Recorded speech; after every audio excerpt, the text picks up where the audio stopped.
Welcome back to GTN's Coach's Corner. Now, we've got a bit of a training theme with some of these questions this week, looking at structure. So one, looking at running structure, another looking at how to structure your off-season, a question around the 80-20 formula and whether that works as well for age groupers as it does for pros.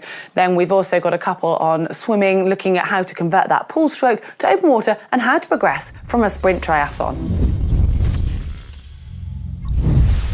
Well, I expect most of you guys know by now, but if you do have a burning question, please share it with us. You can do that using the hashtag GTN Coaches Corner beneath this video or any other videos.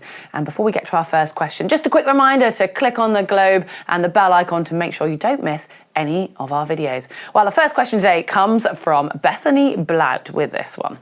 I recently completed my first official sprint triathlon, having previously done one virtually, and the open water swim went terribly. I wasn't able to practice in any open water, but did do some open water drills in the pool as recommended. I even removed a lane rope and had a practice in choppier waters. All went fine in the pool. On race day, I couldn't do any of this like I could in the pool, even with no one around me. Every time I sighted, I got a face full of water. Halfway, I rolled over and had to do backstroke and used the side stroke to sight. What else can I do to improve my open water swimming? The open water swim options near me are either very expensive or too far away, basically, and I'm unable to find safety information about them. Well, Bethany, first up, I'm sorry to hear that you struggled so much with it, and I'm really hoping it's not put you off, because it sounds like you've done a lot of practice and a lot of the right things, but there are a few more things you can do. And yes, that's great, you've taken the lane rope out and got someone else to join, but try to maybe get a bigger group. And I know you said that you were struggling when you were on your own, but it's the race scenario and it's going to be how you're feeling with that anxiety. So it's about feeling relaxed. The more you can practice in the tougher conditions, the easier it will feel on race day. So try and get more people in your training, and also try to practice actually swimming really hard in training, because then when you get to a race situation, it'll feel physically easier. So practice a deep water start, for example, and then going off hard at the start, so you're feeling out of breath and you've got that sort of feeling of maybe being slightly uncomfortable. So if you're uncomfortable in training, it will be much easier on race day. And I'd also want to question what wetsuit you're using, because you should feel more buoyant, and that should actually help you to feel more relaxed. When it comes to the sighting, yeah, I'm not quite sure if you're not lifting your head up high enough or you're trying to breathe at the same time of sighting, because it shouldn't matter if you get a mouthful of water when you sight, because you're not trying to do both together. So remember to breathe like you do normally on the side. When you're sighting, all you need is your eyes out the water. You don't need your mouth out the water anyway. And on that, when you get to the race venue, make sure you check out the area, look at where the buoys are. If you can get in the water first, then try and see if there's something to line up the first buoy and the next buoy with that's on land that's much higher. So you won't need to be searching so much for that buoy, and you'll be able to see a landmark far easier. So that's another way to just help you find the sighting much easier. And finally, maybe try and find a friend that can go along to a race with you, so someone that can maybe pace you, swim alongside, and just try and do more races, because you will learn on every time, and I promise you it will get easier if you keep practicing. It sounds like you're doing the right thing and you're determined to get this, so good luck. Let us know if any of that helps and how your next few races go. Okay, next one is from Jeff Avis. Hey GTN Coaches Corner, it helped me train for and complete my first triathlon this year, and 70.3, so thank you. With my race season nearly done, I'm looking to the off-season, was hoping I could get your advice regarding training during the base building phase. During this phase, would all workouts only be done at a low or moderate intensity, i.e. zone 2, to build my aerobic base? Or is it okay to add some intensity every once in a while? Any help? Greatly appreciated. Well, Jeff, I'm going to get straight to your main question. Yes, it is totally okay to add in intensity in the winter. Obviously, you are wanting to build that base phase and that aerobic base, but by doing short, sharp intensity bits, it's still going to help with your actual aerobic capacity overall as well. And if you do live somewhere cold, then you might be doing lots of your training indoors, whether on a treadmill or a turbo, and that naturally lends itself to doing shorter sessions as well, and takes up less of your time, gives you more time to have maybe a bit of a social life in the winter. So don't worry too much about having to do all of it long and slow, but make sure you're still complementing, you are getting those nice easy miles in, and maybe they can be more social too. So it's still about finding the balance, working out as well what works for you around your situation and your life, because remember, obviously triathlon fits in around our life on top of that. And try to use that pre-season to work on any weaknesses. It sounds like you've had a very quick trajectory, in your triathlon career, which is brilliant, and you're moving very fast, but I'm sure there'll be certain areas that maybe require more work, and this is a great time to go to the gym and do some strength and conditioning exercises to just really make your body robust, so when the training does really ramp up in the spring and summer, your body is ready to take that.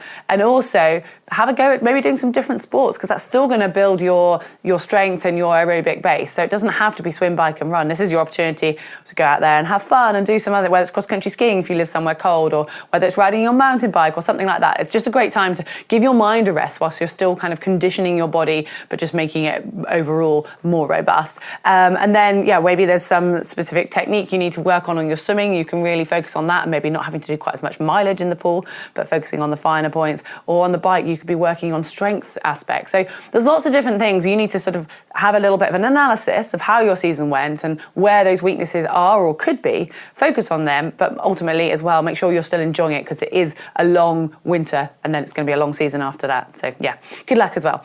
Right, now, Michael A. Sanchez Feliciano has this question. I did my first ever triathlon race and won my age group, and it felt great. Should I do my next sprint again this year, or should I jump and try Olympic? Is it better for my body to progress on each distance yearly as I gain more fitness, or should I try different distances on the same year? Congratulations, Michael, on the win of your first triathlon. That is a pretty awesome way to start, and hopefully you're feeling really motivated from that. Now, there is no right or wrong. I mean, logically, yes, you can move up through the distances, but there's certainly no pattern that has to be followed. So don't worry, you don't need to go up a distance every year. I mean, where will you stop if you're doing that? And it's about learning, and you're new to the sport, so you'll actually probably learn more by sticking at the shorter distances for the time being, because you can simply do more of them.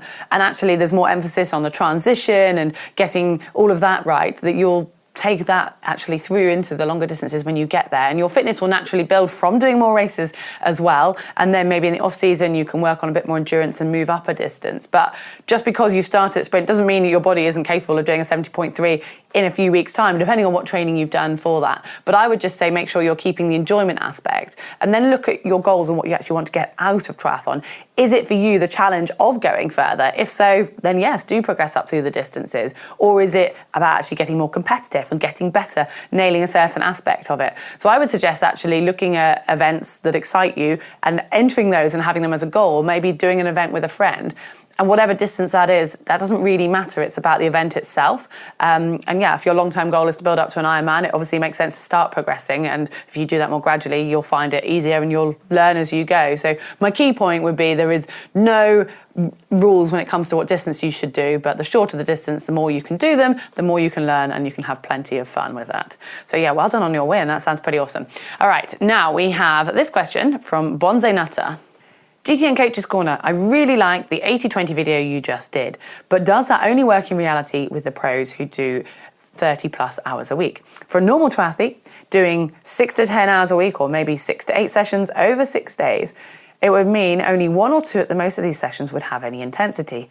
So does the 80-20 rule apply for those of us with less time to train than the pros? Well, that is actually a really good question, and quite a few people commented on that video around that. And admittedly, most of the testing and the science proving this 80-20 rule has been done with athletes who are at a very elite level and doing a lot of hours. But it doesn't mean that we can't take from it and learn from it as amateurs. Now, triathlon is slightly different, and if you watch that video, you'll notice that that is actually kind of mentioned a little bit. Because if you were, say, a pure runner as an amateur and you were running 6 sessions a week, then actually doing 1 or 2 of those intensely would be enough for you. Your body wouldn't need more high intensity than that. However, when you look at triathlon, it's very different. For example, in the swim, our bodies can take quite a lot of intensity. You could do sort of most of your swim sessions intense, and it's not actually going to take as much out of you as if you're doing all of your runs like that. So you've got to look at the much bigger picture and look at how you're balancing those between each other, and also, the time you have, the mental energy, and you will get a lot out from doing high intensity,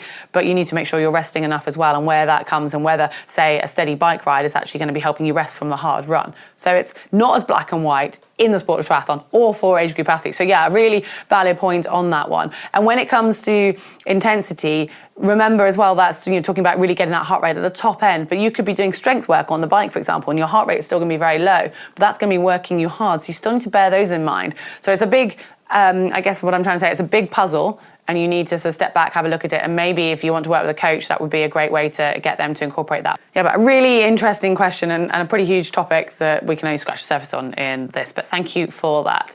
Moving on, Mr. Braindead 101 has this question. Hi, I can get fit in 3 run sessions per week. I currently use 1 as my long slow run, 1 as a tempo session, and 1 as a recovery run. Kind of like the long run, but shorter. Do you have any suggestions to improve the structure of my runs? I can't fit in any more sessions, and I'm happy with the distances I run. Well, I would ask, what else can you do with this and with your time? And there's quite a lot of ways you can mix it up. I mean, to start with, if you do another sport, you could even take that recovery run, and that could be a recovery swim instead, and that gives you a capacity to add in maybe another quality run session. So try and think outside the box with this. Talking of which, we're all confined to thinking of this 7-day-a-week structure. But why not make it a 14-day pattern? And then you can mix up. So when you've got your tempo run, you could do your tempo run one week. The following week, you could do it as hill sprints or as fartlek, or maybe even a time trial effort. So you go and run a hard 5K or 10K, depending on what distance that you're training for. So yeah, think outside the box with that. And it doesn't have to be the same every week. The same goes for that recovery run, to make it a little bit more interesting and also to help with your recovery. Add in a few strides at the end. So just sort of 60 meters of effort, 3 to 5 sets of those with a rest in between, just to pick up and feel good, and that will make things a bit more interesting and also help with that recovery. And then your long run, you've got a capacity there to change that up and actually add something into it, and that could free up your tempo run. So for example, you could put a tempo effort within your long run, or your long run could end up being a build, or you could have some shorter efforts within it, and then your other tempo session could be something else that complements that. So there's quite a lot of capacity sticking with the same distance and the same structure, or the sort of outline structure or times of your run that you've got. There's a lot of ways that you can spice it up and go and have some fun. So hopefully that's giving you a little bit of an idea, because we are so easy to just think, well, those are our 3 runs, that's what we do, and I can understand how you can get bored. And also see if you can find any trails or go running with other people. There's so many ways. I mean, I love running, and I find that I never get bored from it because there is so much capacity to vary things. So good luck with that one, and let us know how you get on. Well, guys, that is our 5 questions that we've covered today. Quite a lot of training topics there. If it's triggered anything that you want to know or something on a completely different topic, make sure you use that hashtag GTN Coaches Corner. Thanks for watching, and give us a like.